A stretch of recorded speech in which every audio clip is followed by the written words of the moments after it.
Hi friends, இன்றைக்கி நச்சுன்னு ஒரு எறா பிரியாணி பார்த்துடலாமா?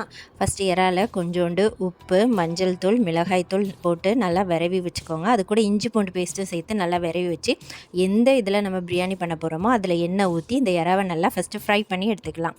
அதே எண்ணெயில் நம்ம கொஞ்சோண்டு பெருஞ்சீரகம், பிரியாணி இலை, கடல் பாசி, பட்டை, கிராம்பு, 2 ஏலக்காய் போட்டுட்டு, நான் இப்போ 2 கப் அரிசி எடுக்கிறதுனால நான் 2 மீடியம் சைஸ் வெங்காயத்தை நல்லா கட் பண்ணி இதில் போட்டுக்கிட்டு நம்ம இப்போ கிண்டி விட போகிறோம் அதே எண்ணெயில். அப்போ வெங்காயம் நல்லா பொன்னிறமாகிற வரைக்கும் வெயிட் பண்ணணும். அதே சைடு நான் என்ன பண்ணுறேன்னா 2 கப் அரிசியை நல்லா ஊற வச்சுக்கிறேன். இப்போ வெங்காயம் நல்லா பொன்னிறமானதுக்கப்புறம் ஒரு கைப்பிடி புதினாவை போட்டுக்கிறோம். அதையும் நல்லா கிண்டி விட்டதுக்கப்புறம் 2 பச்சை மிளகாய், காரத்துக்கு 2 பச்சை மிளகாய் சேர்த்துட்டு, அதுக்கப்புறம் ஒரு கைப்பிடி நம்ம மல்லி இலை சேர்த்து நல்லா கிண்டி விட போகிறோம்.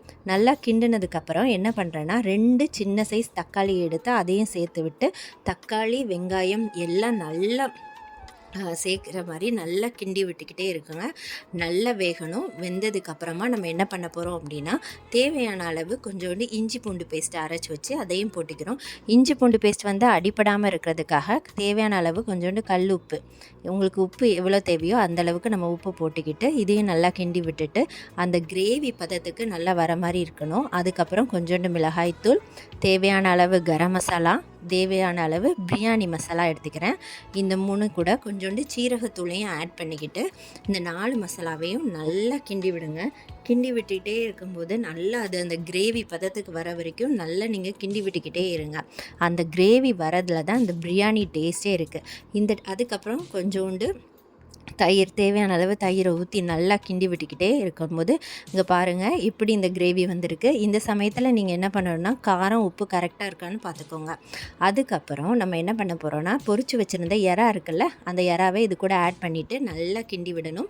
கிண்டி விட்டதுக்கப்புறம் நம்ம 1 கப்பு அரிசிக்கு 1.5 கப் தண்ணி அப்படின்றதுனால 2 கப் அரிசிக்கு நான் 3 கப் தண்ணி ஆட் பண்ணிக்கிறேன். 3 கப் தண்ணி ஆட் பண்ணிக்கிட்டு அந்த தண்ணி கொதி வர வரைக்கும் வெயிட் பண்ணுறேன். இந்த சமயத்துலேயே நீங்கள் என்ன பண்ணிக்கலாம்னா காரம் உப்பு பார்த்துக்கலாம்.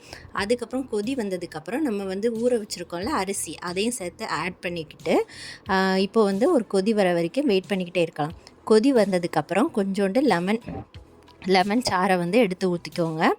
ஊற்றுனதுக்கப்புறம் கொதி வந்ததுக்கப்புறம் நம்ம என்ன பண்ணிக்கலாம் அப்படின்னா, இதோட குக்கரை மீடியம் ஃப்ளேமில் வச்சுட்டு நம்ம மூடி வச்சுக்கலாம். மூடி வச்சுட்டு ஒரு விசில் வர வரைக்கும் நீங்கள் வெயிட் பண்ணுங்கள்.